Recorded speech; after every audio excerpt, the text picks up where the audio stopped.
পশ্চিম যোৰহাটৰ মহবন্দা চাহ বাগিচাত হত্যাকাণ্ডৰ ঘটনা সংঘটিত হৈছে। চাহ বাগিচাত হত্যা কৰি পেলাই থৈ গ'ল এগৰাকী বৃদ্ধাক। উল্লেখ্য যে কোনো দুৰ্বৃত্তই হত্যা কৰি কুন্তি তাঁতী নামৰ মহিলাগৰাকীক পেলাই থৈ যায় বুলি পৰিয়ালৰ লোকে মন্তব্য প্ৰকাশ কৰে।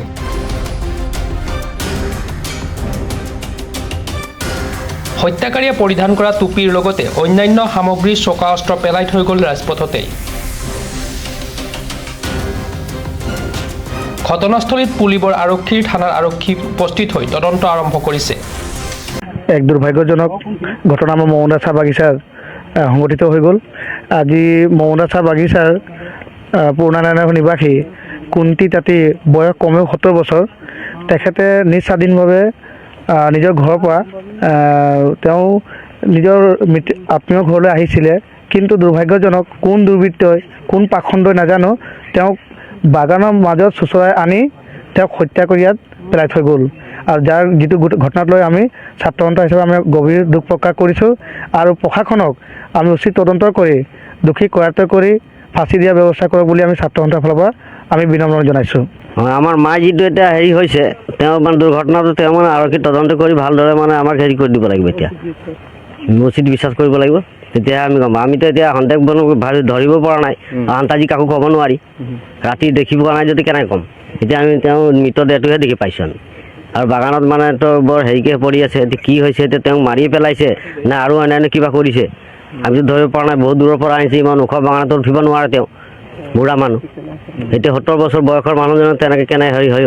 তেতিয়া এটা আৰক্ষীয়ে আমাক তদন্ত কৰি তেওঁ উচিত বিচাৰ কৰিব লাগিব, আমি এইটোহে কৈছোঁ। যিটো এই ঘটনাস্থলীৰ পৰা আপোনালোকৰ ঘৰটো কিমান দূৰ? আমাৰ ঘৰ 1 কিলোমিটাৰমান হ'ব। 1 কিলোমিটাৰ নহয়, অলপ কমেই হ'ব। কিমান সময়ত লাগিছিলে?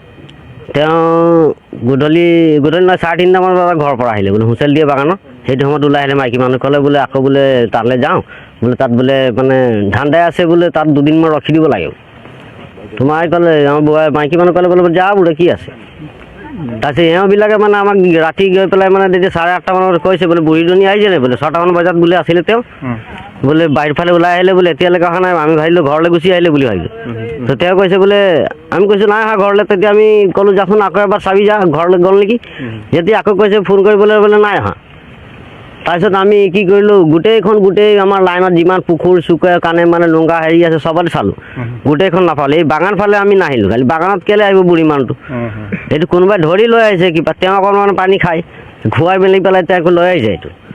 সেইটোৱে দুৰ্বৃত্তৰ কাম হ'ব পাৰে। তেওঁ আমি এইটোৱে ন্যায় লাগে, আমাক এইটোৱে মানে তদন্ত কৰিব লাগিব। আৰক্ষীয়ে আমাক সেইটো তদন্ত কৰি আমাক ন্যায় বিচাৰি দিব লাগিব। যোৰহাটৰ পৰা Vicky Nagar report, Pratah time digital.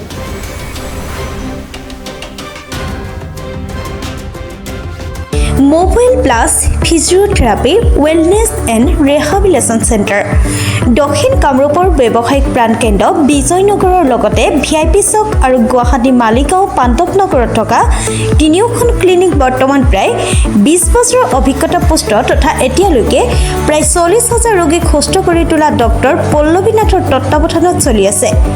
এই ফিজিঅ'থেৰাপি চেণ্টাৰ তিনিটাত বৰ্তমান অভিজ্ঞ ডক্টৰৰ দ্বাৰা যিকোনো জটিল ফিজিঅ'থেৰাপি চিকিৎসাৰ লগতে যিকোনো ৰোগীৰ ঘৰলৈ গৈ চিকিৎসা সেৱাৰ সুব্যৱস্থাও ৰাখিছে।